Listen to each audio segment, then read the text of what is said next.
There are so many handwriting mistakes and myths out there that once and for all, I'm coming in here and sharing 10 of them, and I want you to listen up close. I want you to stop doing them immediately. Before we get into them, I want to just take a minute here and let you know, as we're going through them, if you hear that you did them before, I want you to know these 10 myths, handwriting myths, are actually pretty obvious. We would expect them to work. We would expect them to be the levers we pull so that our child that is struggling with handwriting can finally get it right. So don't worry, as we go through them, you're gonna totally understand why they didn't work. And because I really want you to immediately stop doing these, I am sharing a big overarching bonus myth as to why you've tried fixing your kid's handwriting before, it didn't work. So stick around to the end. These are not in any particular order. I actually dislike them all equally. Here we go. First one that we're going to talk about is telling our kids you can try harder. If you tried harder, you wouldn't get points docked if your spelling test because they couldn't read your handwriting. This does two things to not improve their handwriting. It puts our kids into shame, and it's really damaging to the parent-child relationship, especially because they probably are trying, right? They're not trying the right things. So this is like, I'm gonna try harder, I'm gonna try harder, but since they don't know the right things to try, they probably won't get the result they need. The other thing this trying harder story does is they're like, yeah, I'm trying pretty hard and this is a mess and my teacher has made me do it over and you don't understand what I'm saying and you may have erased my work and I've tried the best I can, so guess what? Peace out, not doing it anymore. So let's change the words we use. Let's remove, if you tried harder, you could get it right. What we really need to tell them is, if you tried to leave the right spacing and the right letter size, pick one of those, that would really put them in a position to show some progress, but it still wouldn't be all. The other thing is we tell them to practice more, right? They're practicing, that whole practice makes perfect doesn't work when it comes to handwriting. Doesn't work when it comes to a lot of things, but specifically not handwriting. Why? Because they are already doing the incorrect thing to get the result we need. So more practice is not going to make it better. Another thing right along the practice line is handing them a workbook and saying, here, this workbook will help you.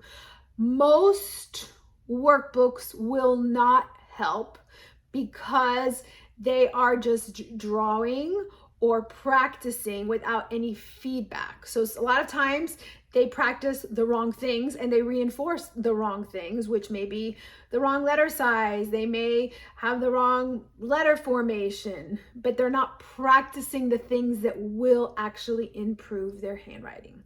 This one is a little controversial, I'm not gonna lie. Improving fine motor skills. Right along with the fine motor skills are improving their core will help with their handwriting. Okay, we do need core strength to stand up. We need our core strong so our arms can work away from our trunk and do whatever they need to do. But that's not going to make the handwriting better. We do need fine motor skills. We need tool use to hold a pencil so that we can write. But having really good fine motor coordination in hand manipulation alone will not improve your handwriting. So if you've been working on fine motor skills for a long time, if you've been working on core strength for a long time, but you're not seeing the handwriting progress, this is why. Because working on those two things in isolation are not going to magically show the child how to write better and easier and more fluently. If you've been working on fine motor skills and not seeing any progress, even if you've been working on core strength and not seeing progress, let me know below because I would love to hear what's going on with you guys. Okay, letter formation. Another thing that's not going to magically help the handwriting get better, especially if the child is that second grade and above. It actually can make the child feel very, again, going back to shame, embarrassed, because now you're having me go back and work on things that like I had to do when I was in pre-K and kindergarten. So sometimes we do see a little bit of progress when we tackle letter formation, but honestly, in that second grade and over, that really isn't going to make a huge difference. What will improve is letter size, spacing, and speed. Okay, we're midway through the list. This is a biggie, folks. A handwriting myth is if you have dysgraphia, which is difficulty in writing, you will not be able to make any progress in your handwriting and you are doomed forever. While some children that have a dysgraphia diagnosis have it so severe that they probably will really have a difficult time writing, there are actually 5 levels of dysgraphia, ranging from dysgraphia with writing letters all the way to dysgraphia that doesn't show up until they have to write paragraphs and a lot longer, more complicated writing tasks. So with such a big range, it's really not fair for us to say, if you have this diagnosis of dysgraphia, which is a big umbrella of difficulty writing, you will not be able to make any progress in your handwriting. How many of you out there have been told their handwriting is terrible? Just let them keyboard. Go ahead, raise your hand, give me a like if you have been told, don't worry about handwriting, just let them keyboard. Well, folks, here's the news. A lot of our kids that struggle with handwriting, the issues that are interfering with their handwriting will probably interfere with their keyboarding. So what happens is their keyboarding will not be fast enough to use in everyday life. So no for keyboarding as a cure here.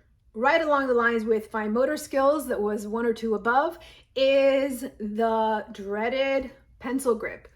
Pencil grip must be taught, learned while they are in pre-K, pre-K 3, even kindergarten. But once we have our everyday writer, usually that first, second grade, and they're full on to writing, there's research showing that pencil grip makes no difference whatsoever in the person's ability to write.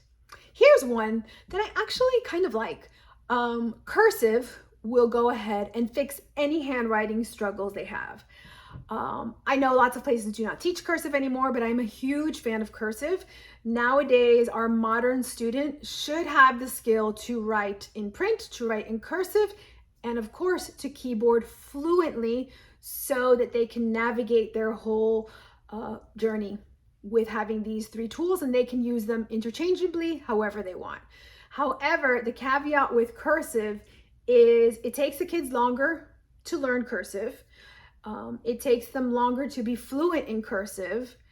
And the real problem with cursive is that a lot of times schools teach it, but they don't properly let the child learn it. So when the child actually goes to write, a lot of the struggles they still had with letter size, with fluency, with speed, still show up even with cursive, which is a shame, because if it's taught properly, if it is allowed to develop properly, cursive actually removes the problem of spacing, right? Because the letters connect. So, I actually do like cursive, but saying having them write cursive will fix their handwriting issues, definitely a myth. Okay, and here is my favorite. It's actually not my favorite. It's my favorite one that I hate the most. Handwriting is no longer important in this day and age for our modern classroom, right? Well, here's the thing. Learning Without Tears, which is a huge curriculum specifically for handwriting, has research that our elementary school kids still use handwriting 60% of their day. That is more than half of their day is filled with writing activities. Another one is handwriting is a direct precursor to literacy. So it is directly related to reading and all those literacy skills that are super important. So if we don't write, we're going to be removing a lot of that from our kids. Another fun fact why handwriting is still important is the parts of the brain that we use to write are the parts of the brain that help us remember. So the act of writing by hand will automatically help you remember information. So much to the fact that a few years ago, university had a campaign saying close the laptop, and they would encourage the college students to close their laptop and go ahead and write the information because they were referring to that study that the parts of the brain that use writing will help you remember. So it's like a 2-for-1. I tell my older high school kids, middle school kids, even the college kids, when you're studying, write down the information, even if you don't ever read it again, because it will help you remember it. It's definitely a great study tool. All right, and here is the mega handwriting myth that we are going to break through right now. If you only remember one, this is the one. Tips and tricks that you pull from here and pull from there and try one day and try another day. And it could be one of the tips and tricks that we just mentioned, right? They will most likely, there's always a chance it will work, will not be the right lever to pull to improve your child's handwriting. What your child needs is a step-by-step method that will work on accuracy of writing, which is all that letter formation, letter size, spacing, in combination with keeping it accurate at that just right speed. So not too fast that our accuracy falls apart, and not so slow that it actually isn't usable, right? Because how many of us, go ahead and give me a like below if you have one of these kids that can write beautifully if they write really slow, but they can't write slow in a classroom. We got to move fast and keep it accurate while maintaining that just right speed. So that, my friends, is the secret to fluent automatic handwriting that your kids can use. So now that we know what not to do, what I really want you guys to dig into is figuring out how to get that fluent automatic handwriting into your hands so that you can share it with your kids. Remember, we've got speed and accuracy is what gives us the fluent automatic handwriting that makes it easy for our kids. So no more doing any of the above mentions. Watch the next video and it's going to dive deep into how to get that fluent automatic handwriting.